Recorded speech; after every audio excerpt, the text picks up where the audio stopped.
Pokemon Scarlet and Violet is the new era of Pokemon. And I don't mean it like it's the next generation, because obviously it is the next generation of Pokemon. What I mean by it is that it's taken a lot of past experiences and molded it into its own.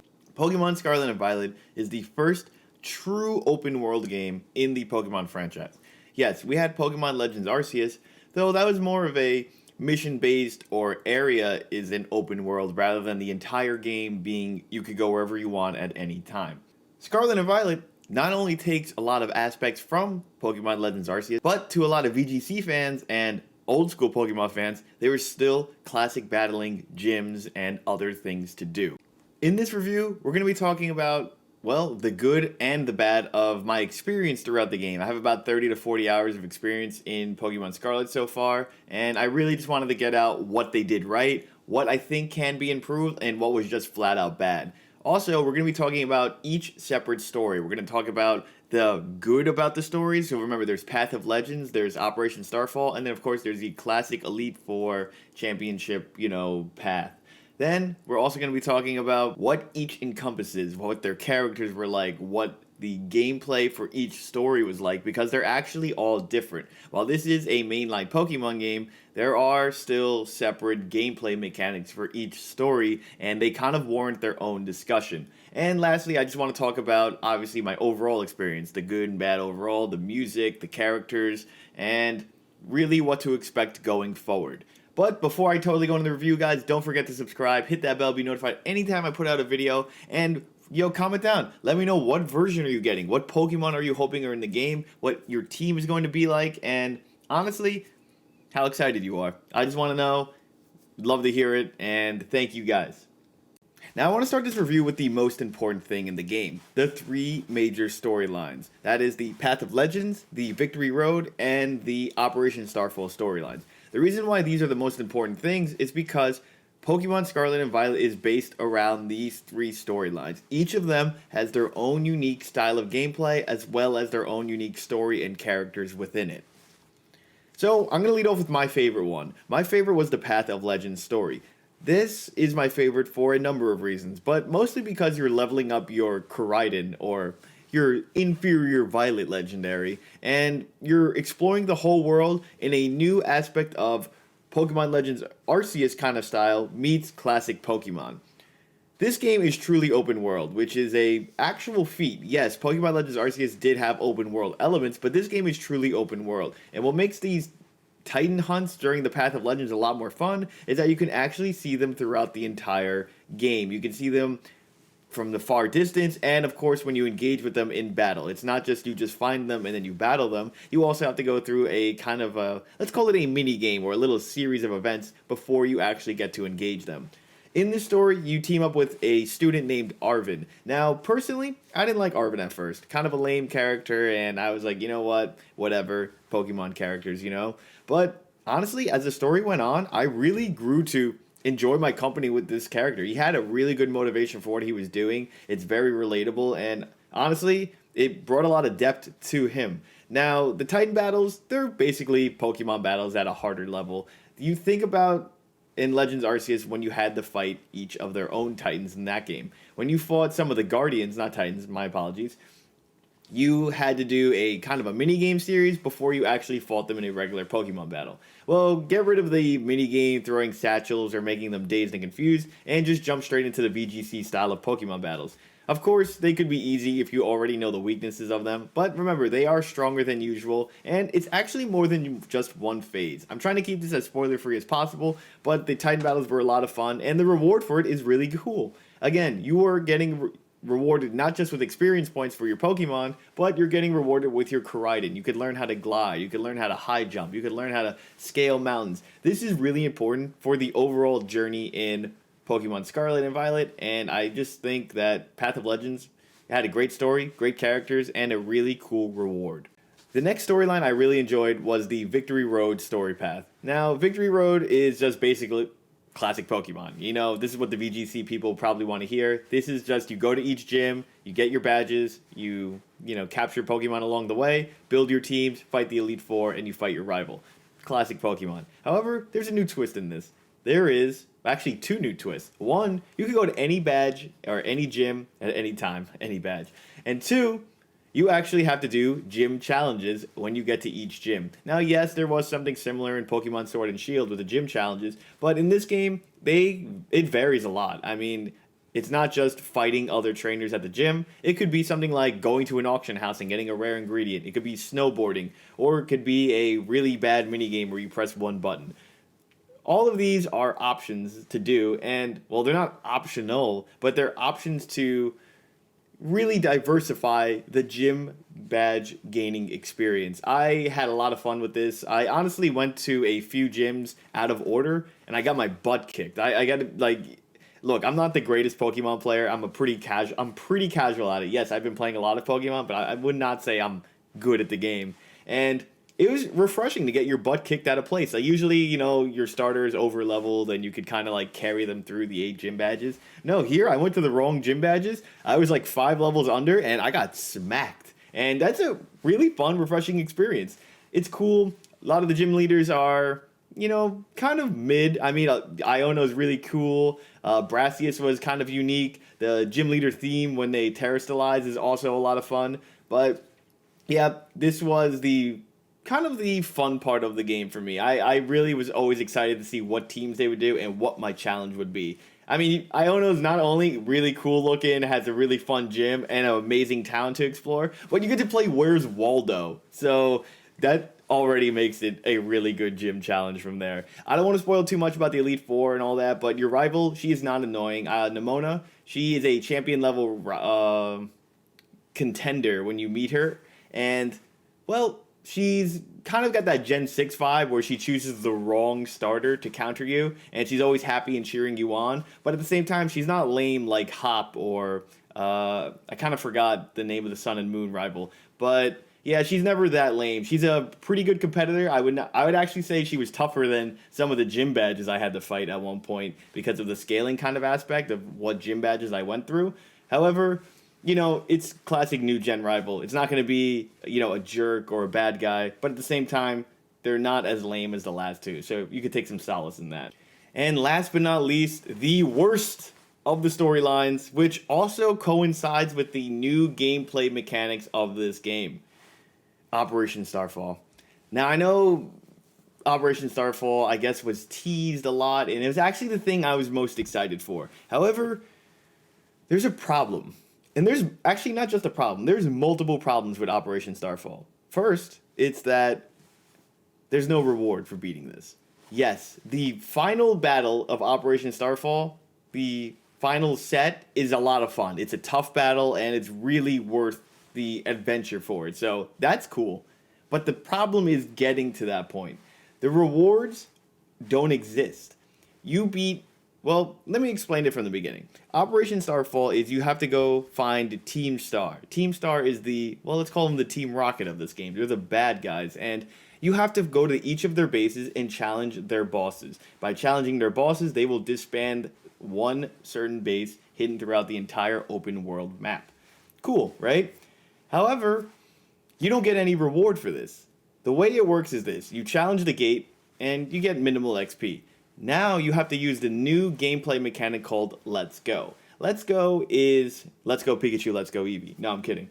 Let's Go is this type of auto battle. And normally when you do Let's Go in the open world, you press the R button as you're walking around, and your lead Pokemon, whoever is the first one in your party, will come out and attack any wild Pokemon without you having to command them. And in fact, they'll attack all nearby Pokemon, all nearby randomly spawned Pokemon. Cool. And with that, you gain experience points. However, you gain only 1/10 of a battle experience points from there.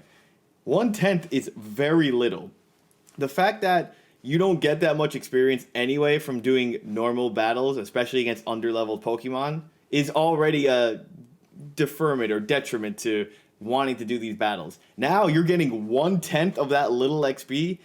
I mean, 1/10 is probably the minimum, because I'd say it ranges between 1/5 to 1/10 of XP, but that's like 100 XP. Think about this. When you're around level 40 to level 50, 100 XP is really nothing. So now you have to do this Let's Go mechanic against Team Star. You have to kill 30 of their Pokemon within 10 minutes. Normally, that takes about 2.5 minutes. It's not too long. Honestly, the only bad thing about it is the aiming, which I will go into later when I talk about the controls. Now, you have to do a regular Pokemon battle against the captain of Team Star, whoever is at that base. Sounds good. And there's also a special bonus Pokemon fight that happens during these battles, which is another amazing thing. However, when you complete these, you get 0 experience points throughout the entire mission. So you were spending 20 minutes doing each of these, you know, Operation Starfall, going to the Team Star's camps and bases. And this is just 20 minutes of gameplay. I'm not talking even about the dialogue, which adds another 10 or 15 minutes. So you're spending roughly half an hour at these 5 places. That's 150 minutes, 2.5 hours, for nothing. Yes, when you complete it, you get a cutscene and you get league points. League points are, well, there's no other way to say it other than they are lame points. I know, bad pun. But league points are things you get in order to create TMs. And when you complete Operation Starfall, each part of the mission, you get more league points and you get the option to create more TMs. There's 2 problems with that, which are added on to the problems from before. One, league points are completely useless. They are just money with another name, okay? Because when you beat a Pokemon rival, you get money. Or Zenny, I forget. I think that's DBZ. The money is used to buy ingredients, Pokeballs, etc., etc. League points are the same as money. You can go shopping, you could get a haircut, you could buy Pokeballs, and the game asks you, do you want to use money or league points? Therefore, so far there's no distinction or discern from each league point to money. Now, the one thing league points can do is they can help you make TMs. So you made an entire currency just for one thing, okay? There's no difference, because if I go to a haircut and they're like, hey, do you want to use money or league points? Oh, I'll just use my league points. But if I want to make a TM, I only have the option to use league points, which makes absolutely no sense. So why can I use money for everything but TMs, but I can use league points for every single thing in the planet? Not only that, TMs are based off Pokemon Legends Arceus. Not a bad thing, right? This is where the problem comes in this game. Pokemon Legends Arceus was about catching Pokemon and filling out the Pokédex. Everything else was surplus. It was a story-focused game with bosses. Catching Pokemon in that game is fluid. You sneak up on Pokemon, you catch them, you can catch them immediately, or you could battle them, weaken them, and catch them. And you could find other types of Pokemon. It's about chaining a lot, looking for shinies, and really filling out. You want to catch 10 to 20 of each Pokemon. In this game, you cannot sneak up and catch Pokemon straight up. And I wanted to talk about this later, but it really ties into how I feel about Operation Starfall. Each Pokemon you have to catch, you have to battle. So in that game, you're rewarded with, let's say, satchels and furs for catching each Pokemon. In this game, you actually have to battle them in order to catch them. And so it's a slower experience and a slower process to capture Pokemon. TMs can only be made with items found by catching certain Pokemon. You cannot buy these items in anywhere or at any store at all. So therefore, it's nearly impossible to make half the TMs without actually grinding. And that ruins the fun of finding these TMs and creating them themselves. So going back all the way to Operation Starfall, you get the option to make more TMs with the extra league points you got from winning and talking to Cassiopeia. Great.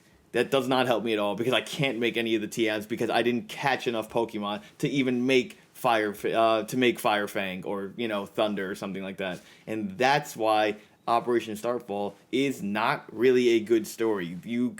Not a good game mode. Yes, the story end is a lot of fun. I think the final battle is really worth it, but the story and the characters themselves are very lame. I don't know. The designs of them are cool, but their motivation, their text boxes, everything about them was really, really lackluster. And I kind of saw the twist coming, which was also disappointing. Usually, look, I know people aren't playing Pokemon games for Pokemon story. However, I enjoy Pokemon story. I think Arceus had an amazing story. I think Platinum has a really good story. I think Heart Gold and Soul Silver have an amazing story within themselves. And honestly, I really enjoyed Pokemon Sword and Shield, the final gym and the final battles. But here, Operation Starfall, I didn't give a shit, and I stopped caring halfway through for them. I only wanted to find more Titans, and I wanted to continue on to Victory Road. That's kind of most of the game review. Right here, I just kind of, before I wrap everything up, I just kind of want to talk about the notes I took throughout the game.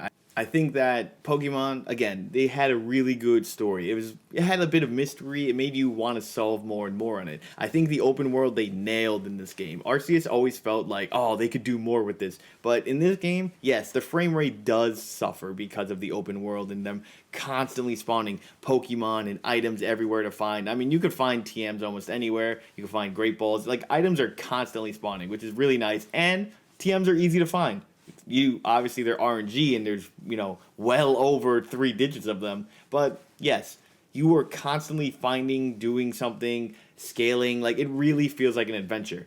I think the music is a lot of fun in this game. I really enjoyed the Team Star theme. I really like the Terra Raid battle theme and the Terra Gym Leader battle theme. I think a lot of the new Pokemon designs are cool. I think Koraidon at full power is a lot of fun to explore, and really the design of a lot of the towns is really cool. I think they nailed it. I really enjoyed being in a lot of these towns. I think Sword and Shield had an amazing gym battle setup, but this game's got really lively towns. Now the bad though, well, loading is a bit of a problem. Like I said, there's a bit of a frame rate problem, or sometimes after I do a mission, I'm just like sitting around for like 20 seconds like, what's going on? Another thing I really didn't like are a lot of the AI designed characters and main character designs. I just didn't like a lot of the characters here. There's always characters you're gonna like in Pokemon, okay? There's gonna be like, oh man, this guy looks really cool, or I like Steven, I like Cynthia, I like Red, I like Ethan/Gold's design. It could be, like me, I really like Giovanni. I like a lot of these characters, but here I just was like, there's nobody I really was like, oh, this guy looks sick. And the other problem is, two things. One, there's no customization of your character. Yes, you can get hats, sunglasses, shoes, gloves, and your backpack. You can't change your uniform. You're literally given a school uniform, and there's a summer, fall, winter, and spring edition of it. And none of them look good, I have to be honest. The uniform is kind of lame. But the other thing is, I don't know if this game was punishing me for not liking Team Star, but every every challenger I fought on the middle of the road who was a student always looked they were like 70 or 80, and it was very strange looking. Like, how many times I had to fight like a student Eduardo would challenge me, and then it's an old man or something like that. It's just very weird looking, and I don't know. I don't know why the game did that to me. It was very odd. Like, yes, I also fought younger students, but the other students being old men instead of being scientists or doctors or teachers is just weird. Last but not least, the let's go and the crouching aspect. Look, this game is a weird mix of Arceus and traditional, and it doesn't work all the time. The let's go is aimed at like an 8-direction kind of system. It doesn't always work. You know how many times I've commanded my duck to go attack the Pokemon in front of me, and because I was slightly facing left, it didn't work? Like, clearly you're moving in or aiming in 8 or 4 directions here, and it's not as fluid as one might think from watching it. When you play it, you're just like, this doesn't work. Now, the reason why it's kind of a detriment is because like it presents itself like it has the freedom of Arceus. But in Arceus, I felt I had a lot more movement options and capturing abilities within the world. Locking on actually works in that game, and you can self-aim if you wanted to. In this game, the lock-on never works, and then the let's go aspect just is it's just not clean. Other than that, overall, I'd give the game an 8 out of 10. It's not my favorite Pokemon game, and I want to say it's run-of-the-mill, but it does a lot of new, unique things that gives me a lot of hope for the future of Pokemon, and I hope you guys enjoy it. Thank you guys for watching the review, and don't forget to comment, like, share, subscribe. Thank you.